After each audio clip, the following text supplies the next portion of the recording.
CID में इतने साल काम करके यही इज्जत मिली। क्या हुआ पंकज सर, कोई इज्जत चाहिए आपको? नहीं, वो सर इसमें सिर्फ सड़ा हुआ कचरा है सर, और कुछ भी नहीं है सर। यहाँ पे थोड़ी देर और खड़ा रहा ना तो मैं बदबू के मारे शहीद हो जाऊंगा सर। कुछ नहीं होगा तुम्हें, काम पे ध्यान दो।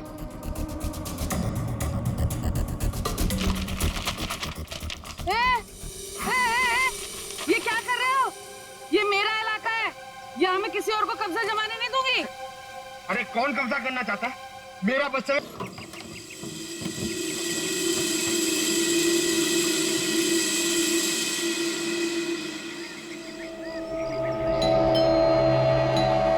कचरा कचरा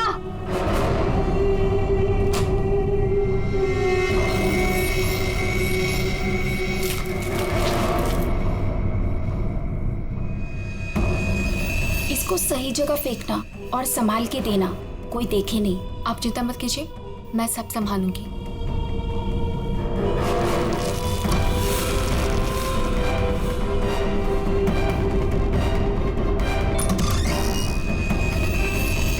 जल्दी दो।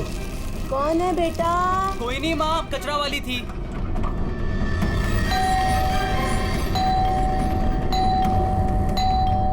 अरे कौन है? कचरा।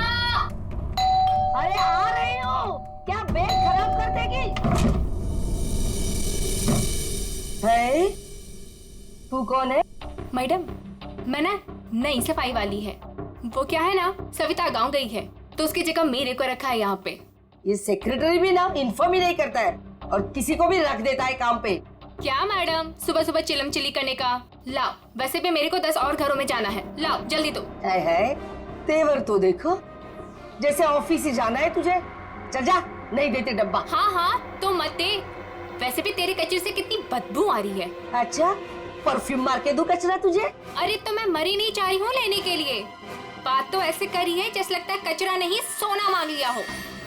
एक मिनट, कहीं आप वही झगड़ालू औरत तो नहीं जो घड़ी घड़ी सबसे झगड़ा करते फिरते रहती है? हाँ, अरे बहुत किसे सुने हैं आपके बारे में। हाँ ए लड़की, मुझसे सवाल चला रही है तू? हाँ? औकात क्या है तेरी? क्या हुआ? सुबह सुबह ये चिल्लम चिल्ली क्या चल रही है? देखो ना मैडम, मैं ना नई सफाई वाली कचरा लेने के लिए आई थी। वो सविता ना गाँव गई है, उसकी जगह मेरे को रखा है यहाँ पर। मैडम से कचरा क्या मांग लिया? ऐसा लग रहा है कि इसका कचरा बेच करके कोई सोने का महल बना लेगी मैं। बाबा रे बाबा, कितना झगड़ा करती है ये। ओह, तो इसमें कौन सी नई बात है? सबके साथ झगड़ा करना इनकी पुरानी आदत है। आ गई होशियारी झाड़ने।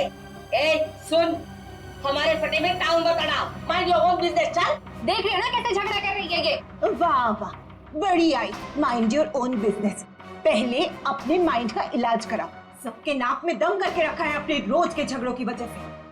भाभी जी please, I am sorry, I am really sorry. आप अंदर जाइए। शोभा, अंदर जाओ।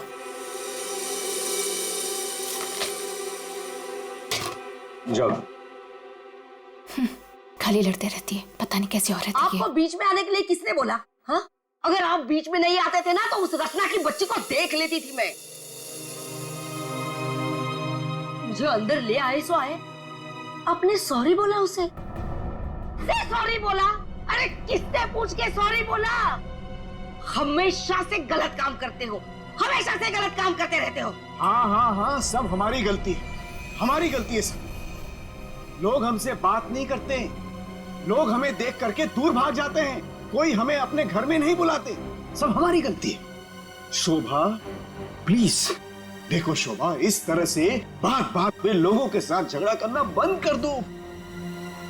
देखो शोभा, तुम जानती हो इस वजह से लोग हमारे घर को कितने बदनाम कर चुके हैं, यहाँ तक कि सोसाइटी वाले पुलिस की धमकी दे चुके हैं। अरे वो क्या पुलिस कंप्लेंट करेंगे, मैं खुद पुलिस स्टेशन जाऊंगी और एक एक को ठीक से देख लूंगी। और आप उनकी साइड ले रहे हो? उनकी?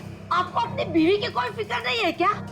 हाँ, मैं तो हूँ ही ऐसी, झगड़ालू हूँ। मैंने सबकी नींद हराम करके रखी है। और ये बिल्डिंग वाले, ये तो संत महात्मा है ना।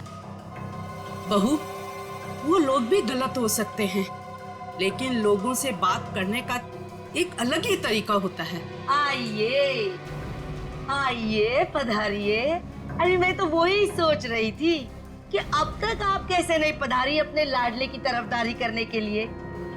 देखिए माँ जी, एक तो वैसे भी इन्होंने आपको मेरे मत्थे मड़ा है, वो भी मुझसे पूछे बिना। मेहमान बनकर आई हो तो मेहमान बनकर रहो घर में। शोभा, माँ से इस तरह से बात नहीं किया करते। तो आप कहो ना अपनी माँ से कि मुझसे बात ही ना करे। अरे पूरा दिन इनकी सेवा करती रहती हूँ, फिर भी ये सब सुनना पड़ता है। बस मॉम बस, सुबह सुबह दिमाग खराब करके रख दिया है। और अब दादी और डैड से कैसे बात कर रहे हो? क्या ये घर दादी का नहीं है? चुप कर, बदतमीज लड़की। बड़ों के बीच में बात करने से अच्छा है कि तुम अपनी पढ़ाई करो। पर तुम कहाँ पढ़ाई करती हो? पूरा दिन इस मोबाइल और लैपटॉप में घुसी रहती हो। ये किसकी फोटो है? कौन है ये लड़का? तेरा बॉयफ्रेंड तो नहीं है? मॉम, जैसे अभी आपने बताया ना कि मैं आपके मामले में इंटरफेयर ना करूं, वैसे आप मेरे मामले भी में इंटरफेयर ना करें तो अच्छा होगा। बदतमीज लड़की, मुझसे जबान लड़ा रही है तू। बड़ों से बात करने का तमीज नहीं है तुझे? अगर मुझसे जबान लड़ाई ना तो याद रखना। हाँ, क्या कर लोगे आप? हाँ, क्या कर लोगे? जैसे भैया को इस घर से निकाल दिया, वैसे मुझे भी निकाल दोगे? हाँ? काव्या! माँ, शोभा, बस बहुत हो गया। ऐसे किसी जवान लड़की से बर्ताव नहीं किया जाता। माँ, तुम्हें मंदिर जाने में देर हो रहा है ना? चलो मैं तुम्हें मंदिर छोड़ देता हूँ। काव्या, तुम्हें कॉलेज जाना है ना? चलो मैं तुम्हें ड्रॉप करता हूँ। चलो जल्दी चलो। तुझे तो मैं देख ही लूंगी। बहुत बदतमीज होने लगी है आजकल।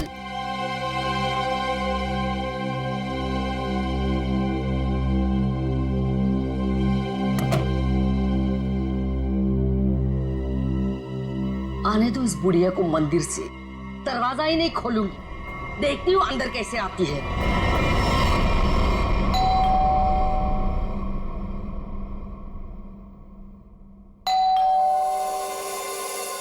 शोभा, दरवाजा क्यों नहीं खोल रही हो? शोभा, क्या माँ जी? आपने शोभा को कहीं जाते हुए देखा है क्या? क्या हुआ माँ जी? रचना, तूने शोभा को कहीं देखा है क्या? माँ जी, मेरे इतने भी बुरे दिन नहीं है कि मैं उनको देखूं। पता नहीं उसमें भी उनको कोई प्रॉब्लम हो जाए। पर हुआ क्या? शोभा दरवाजा नहीं खोल रही है। अब सर आप जाके सेक्रेटरी को बुला के लाइए ना प्लीज। अभी बुलाता हूँ। शायद वो बाथरूम में नहा रही हो। इतनी देर से नहा रही है? शायद अपना पाप धो रही होगी। माँ जी, आपके पास घर की दूसरी चाबी होगी ना? नहीं है। एक मिनट माँ जी, मैं आपके बेटे मनीष को फोन करता हूँ। हटिए हटिए।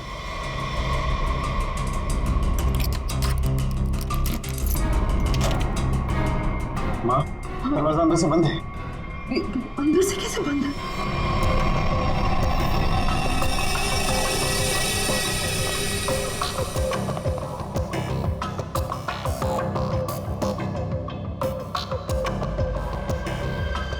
सर, घाव काफी गहरा है।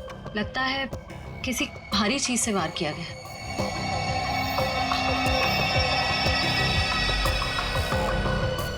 हो सकता है कोई एक्सीडेंट। इनका पैर फिसला और किसी चीज से टकरा के गिर गई। हाँ, एक्सीडेंट हो सकता है। एक काम करो, घर में जितना सारा फर्नीचर है चेक करो, उसके कॉर्नर चेक करो फर्नीचर के, और फिर देखो कहीं पर नुकीली चीज है क्या, शायद उससे टकराई हो।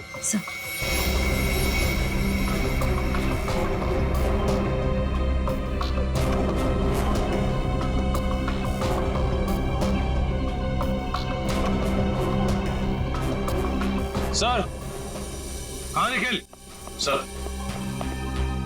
टूटा हुआ बांस और सर इस पे खून भी लगा हुआ है। हाँ, लगता है खूनी में ये बाज बेचारे शोभा के सिर के पीछे मारा है इससे जोर से, और फिर शायद शोभा अपनी जान बचाते बचाते यहां से बाहर गई, गिर गई और फिर दम तोड़ दिया होगा। लेकिन सर दरवाजा तो अंदर से बंद था, कुंडी लगी हुई थी, तो फिर खूनी घर से बाहर गया कैसे होगा? सर हो सकता है बालकनी से चला गया। नहीं निखिल, इतनी ऊंचाई से कोई बाहर जा ही नहीं सकता। सर घर के बाहर सीसीटीवी कैमरा लगा हुआ है। बस तो फिर वो सीसीटीवी कैमरा का फुटेज और लॉबी के सीसीटीवी कैमरा का फुटेज सब देख लेते हैं।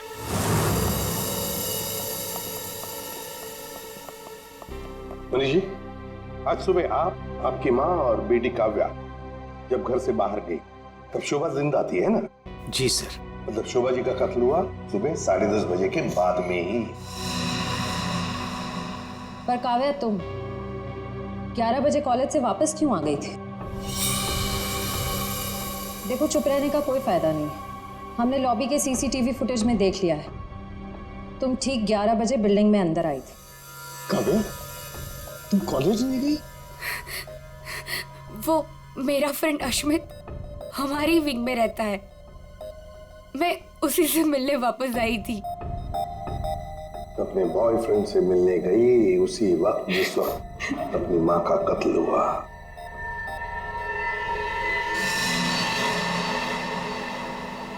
तुम कौन हो? मैं रितेश। रितेश, आपका बेटा? जी सर। और तुम तो घर छोड़कर चले गए थे।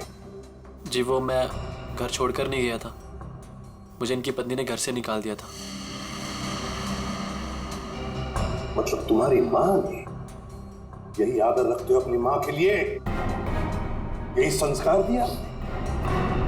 जब तुम यहाँ रहते नहीं थे तो किस लिए आए थे यहाँ पर? जी वो मैं किशोर से मिलने आया था। सर अगर आपने सीसीटीवी फुटेज देखा होगा तो आपने देखा होगा कि मैं अपने डॉग को बाहर घुमाने लेके गया था।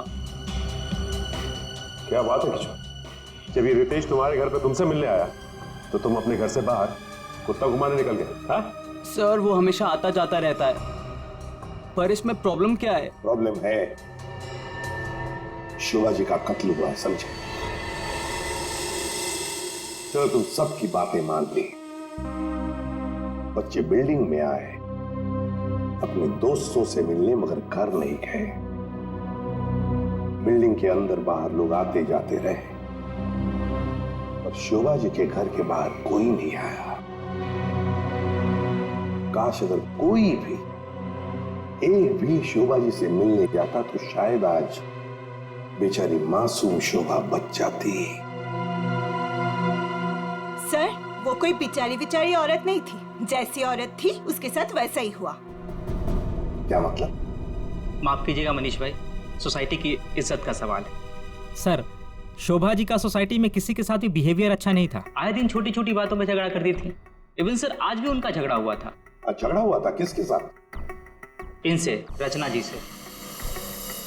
ओह सर मैं सर मैंने उसको नहीं मारा सर, मैंने तो कभी किसी मच्छर को भी नहीं मारा सर। एसीपी साहब, इन सोसाइटी के सारे लोगों को मैं जानता हूं, इनमें से ऐसा कोई नहीं है जो शोभा को इस तरह से मार सके। और शोभा जी का खून तो हुआ है ना, किसी ने तो किया है। अरे तारिका, ये क्या कर रही हो? ऐसा क्या कर दिया डॉक्टर साहब ने? करने दीजिए ना सर, कुछ भला करने जा रही है तो उसे टोकना ठीक नहीं है ना सर? नहीं, मैं जानता हूं अच्छी तरह से। जिस दिन मैं वहां पर लाशों की जगह लेटा हुआ होऊंगा ना, तुम लोग सबको मिठाई बांटने वाले हो, जानता हूं मैं तुम्हारे सारे इरादों के गुब्बारों को उड़ने से पहले ही फोड़ करके दम लूंगा, समझे? हमारी वजह से आप बच गए सालू के साहब, वरना तारिका ने तो आपका सर फोड़ ही दिया था। अरे मैं तो सिर्फ इनायत कर रही थी। अच्छा, सालू के साहब का सर फोड़ने का? जी नहीं, इस औरत के सर पे किस चीज से बहुत जोर से मारा गया है जिससे इसकी मौत हो गई, ये पता लगाने के लिए। देख सालुंखे, किस चीज से मारा ये तो हमें पता है, यही मर्डर वेपन है। हाँ, इस पे तो हमें इनका खून भी मिला था जो उस वक्त तक सूखा भी नहीं था। ये लो, बहुत बढ़िया। हाँ? जो भी वहां पर मिला उस पर भरोसा करके आगे सीधे आना, कमाल है, बिना अपना दिमाग लड़ाया। तारिका कई बार मैं सोचता हूँ अगर हम नहीं होते तो इन लोगों का बेचारों का होता क्या है? ये बात हमें क्राइम सीन पर मिला है, अगर इससे नहीं मारा गया तो फिर इस पर खून कहां से आ गया? क्या अपने आप छल के आ गया है? ये मैं नहीं जानता हूं, लेकिन हाँ ये मैं जरूर जानता हूं कि ये मर्डर वेपन नहीं।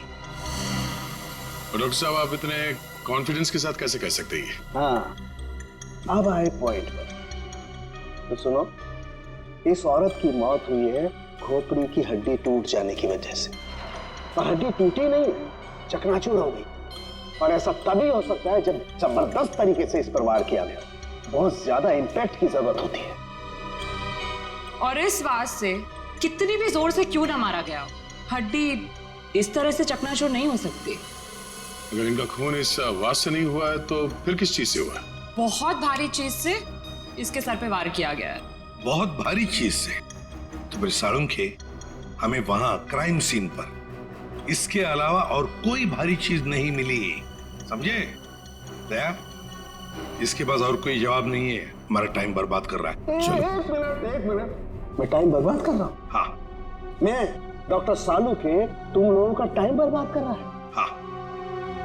ठीक है, तो मैं खुद वहां क्राइम स्पॉट पे जाकर के ये थ्योरी प्रूव करके दिखाऊंगा बॉस, तब पता लगेगा कौन टाइम बर्बाद कर रहा है, मैं या तुम खुद अपना टाइम बर्बाद करो। तारिका मेरे बैग, अरे बैग दो ना तुम यार, मैं बताता हूँ इन्हें कौन टाइम बर्बाद कर रहा है। Fast quick.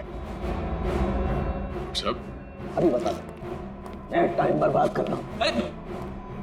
साळुंखे साहब तो कोयले के इंजन की तरह धुआं उड़ाते हुए चले गए, गुस्सा हो गए क्या? हाँ, तुम्हारी वजह से। अब आएगा मजा।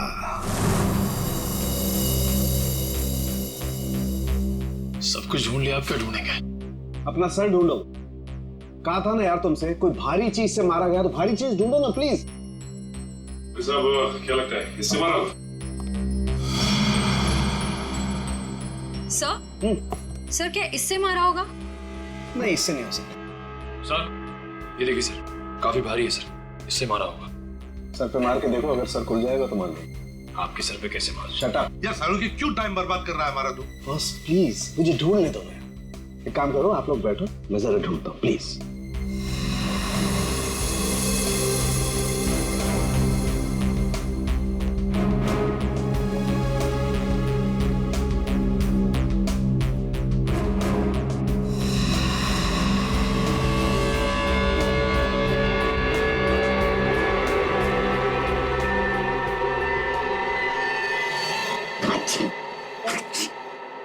पूरी दुनिया में सर्दी फैलाएगा।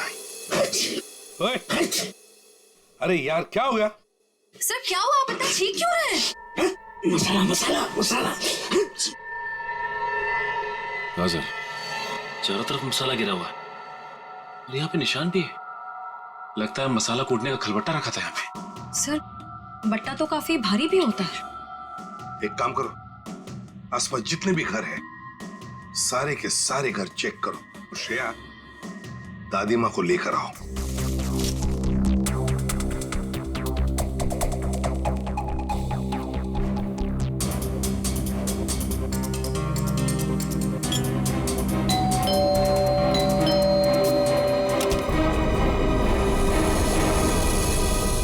आप लोग? हमें आपके घर की तलाशी लेनी है। लेकिन खून तो वहां हुआ है, आपको यहाँ क्या मिलेगा? देखिए, आपकी बिल्डिंग में खून हुआ है, क्या आप चाहती हैं कि एक और खून हो जाए? प्लीज हमें अपना काम करने दीजिए। ओके, आइए।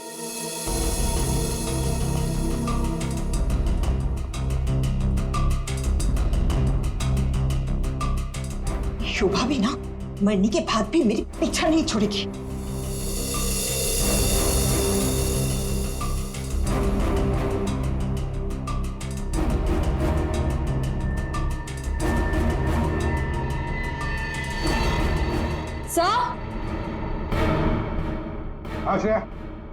सर ये देखिए। सर ये तो हमारी है। नहीं नहीं, ये तो हमारा है। आंटी जी को कोई गलतफहमी हो रहा है। सर इसके नीचे शोभा का नाम लिखा हुआ है। शोभा? तो क्या आपने इन्हें ये दिया था? नहीं सर, आज सुबह तक तो ये हमारे पास ही था। तो फिर यहाँ कैसे? के जरा चेक कर लिया।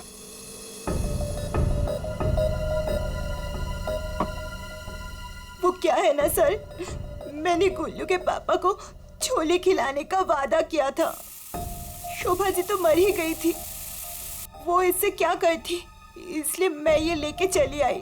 मैंने कोई खून नहीं किया सर, मैं सच बोल रही हूँ सर, मैंने कोई खून नहीं किया। बॉस, इन पर तो कहीं भी खून के ट्रेसेस नहीं। खून का निशान नहीं, मतलब ये मर्डर वेपन नहीं है। मुझे लगता है शोभा ही हमें बताएगी कि उसका खून कैसे हुआ है और किसने किया।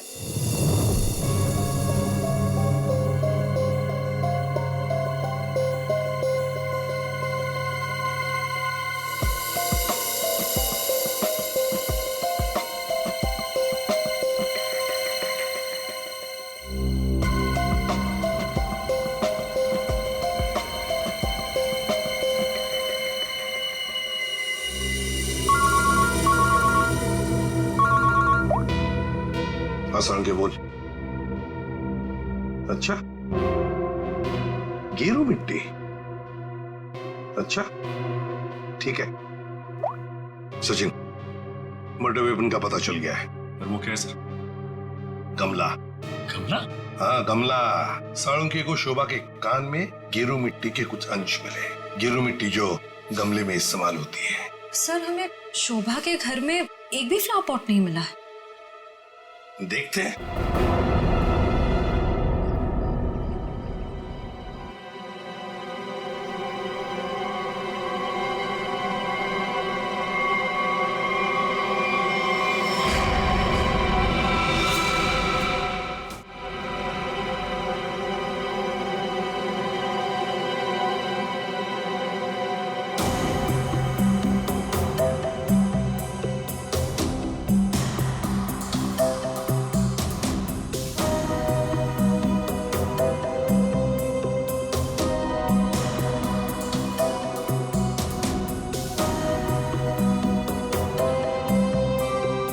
गमला यहीं पर गिरा है।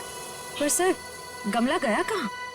हो सकता है किसी ने साफ कर दिया हो ताकि कोई सुराग न बचे, लेकिन मौत हुई है इस गमले की वजह से ही। लेकिन सर ऐसा कैसे हो सकता है? घर के बाहर लगे सीसीटीवी फुटेज में तो हमने किसी को कमरे के अंदर जाते देखा नहीं। तो फिर शोभा जी के सर पे गमला मारा किसने होगा? वही तो समझ में नहीं आ रहा है सचिन कि गमला मारा किसने, और फिर इतने जोर से मारा है कि किसी इंसान की जान ही चली जाए।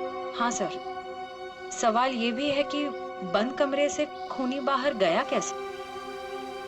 जमीन चीर के या आसमान फाड़ के? जमीन चीर के तो नहीं निखिल, जमीन चीर के नहीं, आया होगा तो आसमान फाड़ के ही। 1 2 3 4 5 6 7वें मंजिल पर शोभा जी रहती है, वो रही उसकी बालकनी, और बिल्कुल उसी के ऊपर है 8वें मंजिल की बालकनी। चलो चलकर देखते हैं।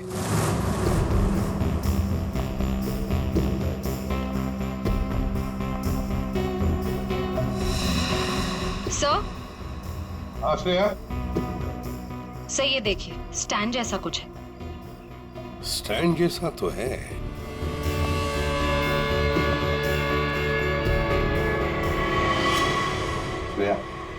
गमले का ही स्टैंड है, गमला इसी स्टैंड पर था। ये देखो, यहाँ से गमला यूं धक्का मार के नीचे फेंका गया।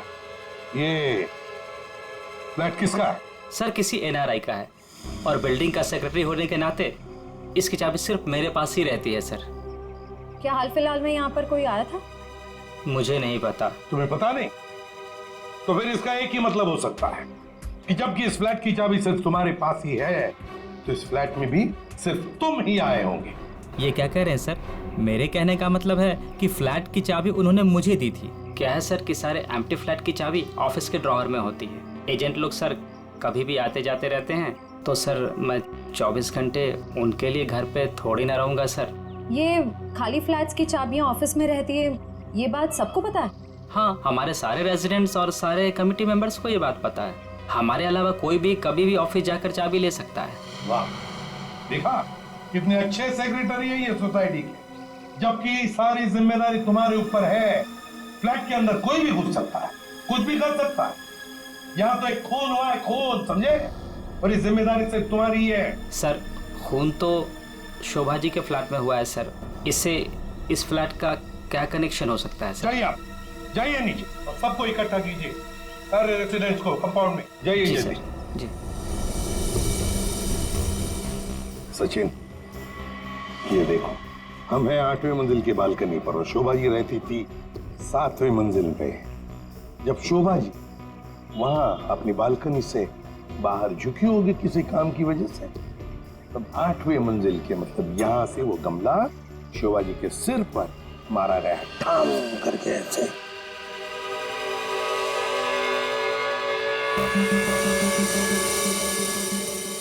भगवान का लाख लाख शुक्र है, वरना आज तो मसाला कूटने के चक्कर में मेरी कुटाई हो जाती उन सीआईडी वालों के हाथों। इसीलिए छोले को मारो गोली, ये लौकी खिला दूंगी गुल्लू के पापा को। ओह गॉड!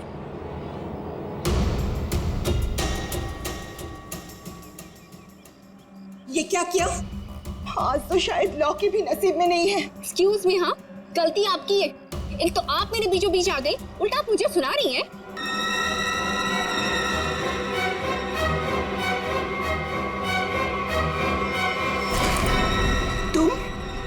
तुमको तो मैंने कहीं देखा है। देखिए, आपका जो कुछ भी नुकसान हुआ है उसके लिए आई एम सॉरी। मैं थोड़ी जल्दी में हूँ। रुक रुक, तुम वही सफाई करने वाली हो ना? अरे छोड़ मेरे हाथ। तेरी वजह से वो शोभा मेरे ऊपर राशन पानी लेके चढ़ गई थी। कौन शोभा? कैसा राशन पानी? मैं कुछ भी नहीं जानती। Excuse me.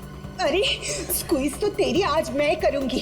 तेरे जाने के बाद ही शोभा का कत्ल हुआ था। क्या? चल मेरे साथ, सीआईडी के पास चल। चल। हमें उस चीज का पता चल गया है जिससे शोभा जी का खून हुआ है। एसीपी साहब, क्या आप मुझे बता सकते हैं वो कौन सी चीज है जिससे मेरी पत्नी का खून हुआ? Flower pot. Flower pot? जी हाँ, फ्लावर पॉट। बिल्डिंग के 8वें मंजिल पर जो फ्लैट बंद पड़ा है उसके बालकनी के ऊपर रखा गया था ये फ्लावर पॉट और ऊपर से शोभा जी के सिर पर मारा गया। Flower pot. किसने किया ये सब? मुझे नाम बताइए जिसने मेरे परिवार को हमसे छीन लिया।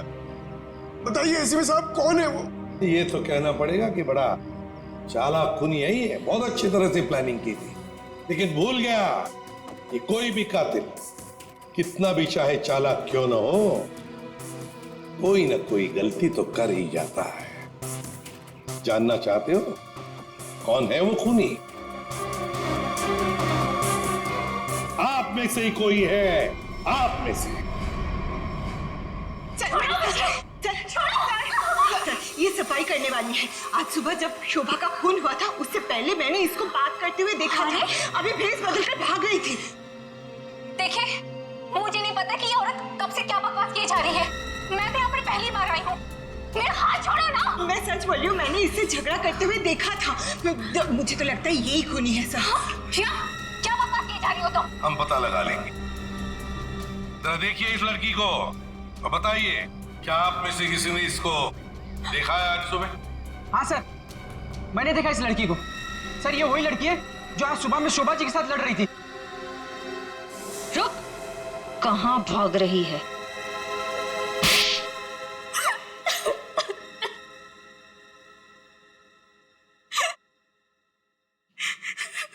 ये सब रोना धोना बंद करो और बताओ कौन कौन है इसके पीछे। तुम्हारे अकेली का काम नहीं है ये, बताओ जल्दी। कौन कौन मिला हुआ है तुम्हारे साथ इस काम में? हाँ? क्यों खून किया शोभा का? खून? नहीं सर, मैंने कोई खून नहीं किया।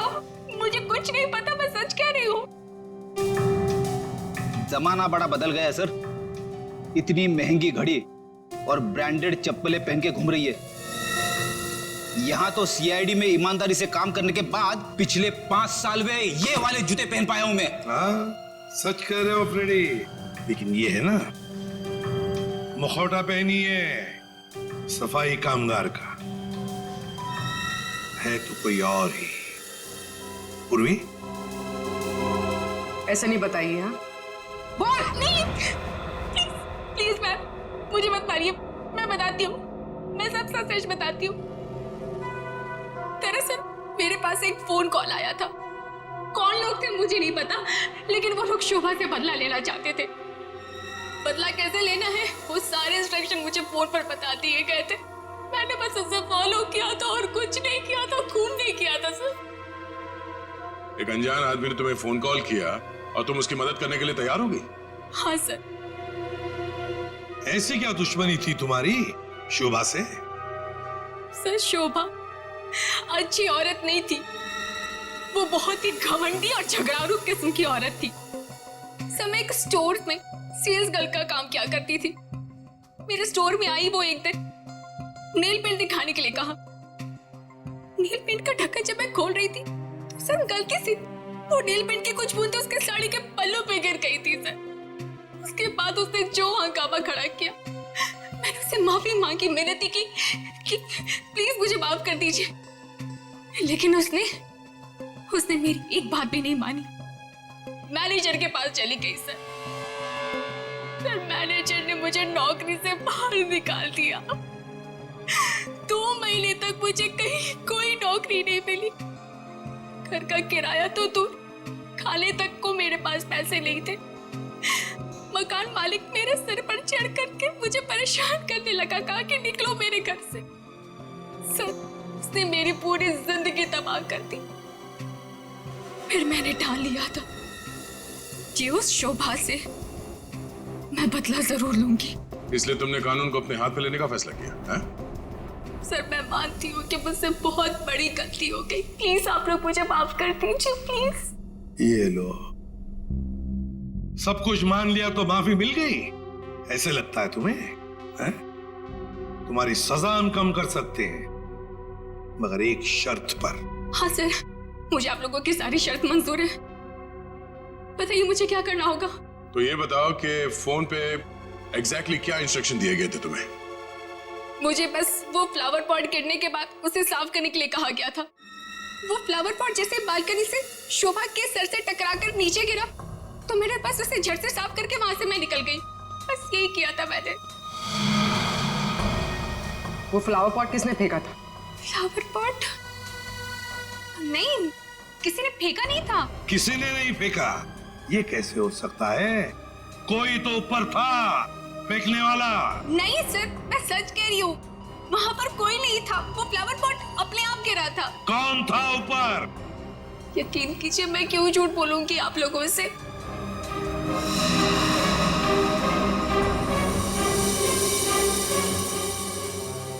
निखिल, पता लगा किसका फोन आया था शीला को इंस्ट्रक्शंस देने के लिए? सब उदय, टूटे हुए फ्लावर पॉट के टुकड़े अच्छी तरह से देखो।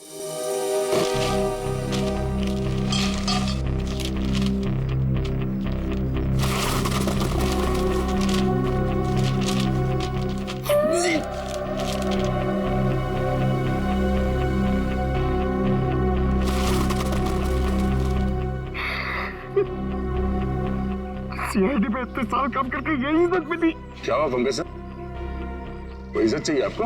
नहीं, वो सर इसमें सिर्फ सड़ा हुआ कचरा है सर, और कुछ भी नहीं है सर। यहाँ पे थोड़ी देर और खड़ा रहा ना तो मैं बदबू के मारे शहीद हो जाऊंगा सर। कुछ नहीं होगा तुम्हें, काम पे ध्यान दो।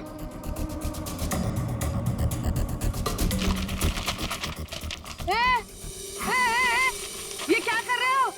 ये मेरा इलाका है, यहाँ मैं किसी और को कब्जा जमाने नहीं दूंगी। अरे कौन कब्जा करना चाहता है? मेरा बस चले तो मैं खुद यहाँ से सलट लूं। तो फिर मेरे इलाके में कचरा चुनकर ये मेरे पेट में लात क्यों मार रहे हो? अरे मेरी माँ, आपके पेट पे कोई लात नहीं मार रहा है, मैं खुद यहाँ पे अपनी नौकरी बचा रहा हूँ। देखो तुम लोग जाओ यहाँ से, ये मेरा इलाका है, मैं किसी और को कचरा चुनने नहीं दूंगी। जाओ जाओ। हम लोग सीआईडी से हैं और इस कचरे में सुराग ढूंढ रहे हैं। हाँ? सीआईडी? रुक रुक। देखो जरा, चलो। सर, हाँ, सर पे पैर रख के भाग गई सर। आपको थोड़ा सॉफ्ट रहना चाहिए। आपको देख के डर के भाग गई। सर वो टाइम नहीं ना, वो कचरा।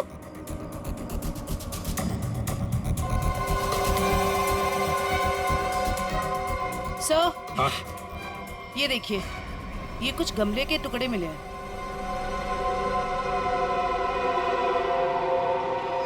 अच्छा, खून लगा हुआ है। हाँ दया, लगता है ये वही फ्लावर प्लॉट है जिससे खून हुआ है। अब ये खून शोभा का है या नहीं, ये तो फोरेंसिक लैब से ही पता चल जाएगा। लेकिन और भी तो कुछ होना चाहिए यहाँ पर, और कुछ होना चाहिए। देखो जरा अच्छी तरह से देखो दोबारा। सर बाकी तो हमने हर जगह देख लिया सर, और ऐसा कुछ मिला नहीं जो। देखो तो सही। यहाँ मैंने कुछ नहीं किया साहब, मैं निर्दोष हूँ साहब, मैं निर्दोष हूँ। कुछ नहीं किया तो हमें देख के भागी क्यों? वो साहब बिरजू कह रहा था कि जब भी पुलिस वाले देखो ना तो अपनी जान बचाओ और भागो, पता नहीं फिर कब मुसीबत में फंस जाए। एक मिनट देखो, किसी भी मुसीबत में नहीं फंसोगी तुम। इतना बताओ, क्या सुबह तुमने यहाँ से कुछ कचरा उठाया था? हाँ, घबराओ मत, उठाया था कचरा? हाँ उठाया तो था, इस थैले में ही है। दिखाओ जरा। नहीं, मैं नहीं दूंगी, ये मेरी रोजी रोटी है साहब। अरे हमें उसका भजिया नहीं तलना है, हमें सिर्फ ये देखना है कि उसके अंदर क्या है। इधर दो।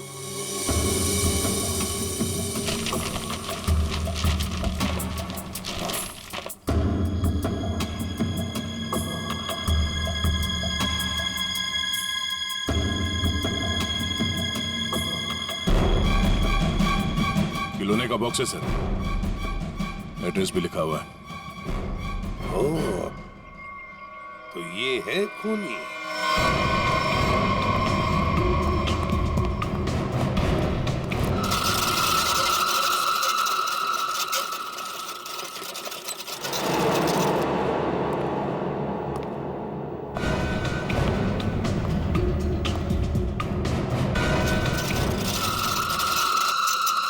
कौन है? कौन है? अरे कौन है यहाँ? सामने आओ। कौन है?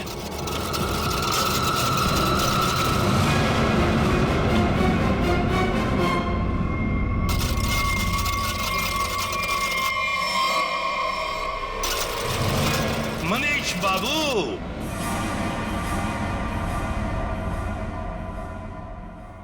हाँ, खिलौनों के साथ बहुत खेल खेल लिए, अब ये तुम्हारा खेल खेलना खत्म।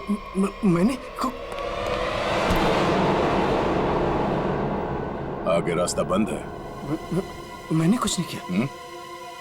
अब ये बता, शोभा को क्यों मारा तुमने? मैंने नहीं मारा। साहब,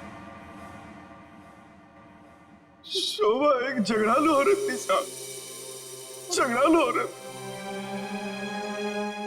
हमेशा गालियां देती थी साहब, हर छोटी मोटी बात पे चिल्लाती थी, भद्दी गालियां देती थी। आतंक था साहब उसका एक।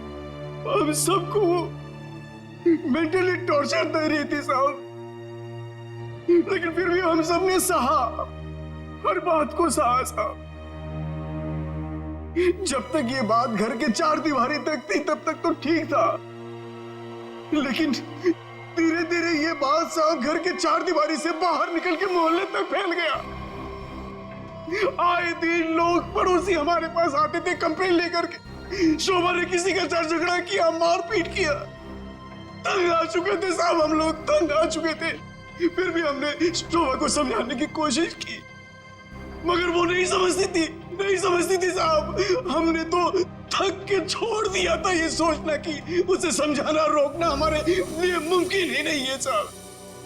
बस सिर्फ इसी वजह से तुम लोगों ने उसकी जान ले ली? तो और क्या करता साहब, बताइए आप मुझे। सोसाइटी वालों ने उसे तंग आकर के हमें नोटिस दिया घर खाली करने के लिए।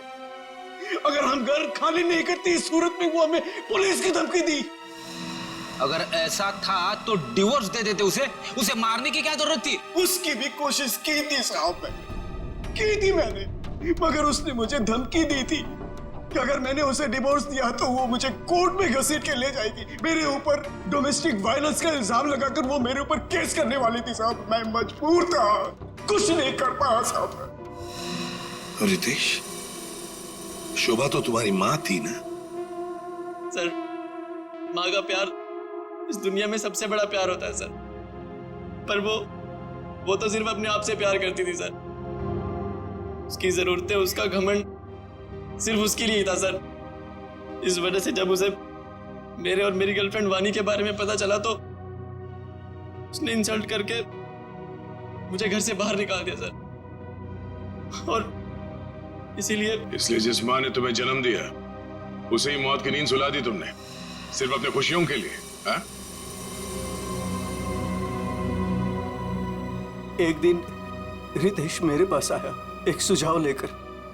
उसने कहा कि पापा, अगर हमारी जिंदगी में शांति और चैन चाहिए तो शोभा की जिंदगी खत्म करनी होगी। और इसके लिए तुमने अपने पड़ोसी किशोर और नवीन की मदद ली, जो शोभा के दुश्मन थे उसके बर्ताव की वजह से। हा? सिर्फ इनको ही नहीं दया, इन्होंने बाकी सारे लोगों से भी कांटेक्ट किया जिनका कोई न कोई झगड़ा था शोभा के साथ। उन सबको अपने प्लान में शामिल कर लिया, शोभा को मारने के प्लान में। शीला के बारे में तुम्हें कैसे पता चला? काव्या ने मुझे बताया। उसने शीला और शोभा के झगड़े के बारे में, क्योंकि काव्या शोभा के साथ ही स्टोर में गई थी। तो तुम्हारे इस प्लान को अंजाम देने के लिए कोई बाहर वाला चाहिए था, और ये शीला इस काम के लिए एकदम परफेक्ट थी। और इसे शोभा से बदला लेना था, इसलिए ये भी मान गई। है? वैसे सारी प्लानिंग की कैसे तुम लोगों ने, बताओ जरा। नवीन ने ऑनलाइन पर ट्रॉली बुक की थी। डिलीवरी होने के बाद वो ट्रॉली और रिमोट वाणी को दिया था।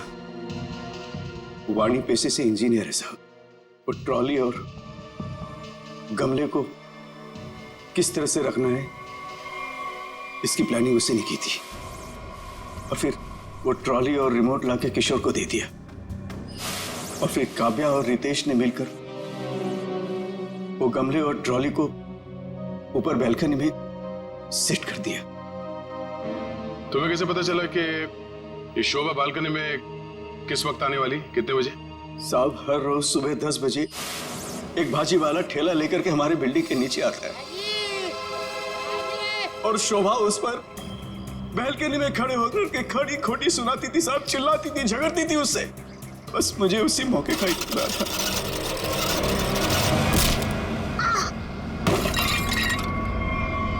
और फिर मैंने मां को फोन किया।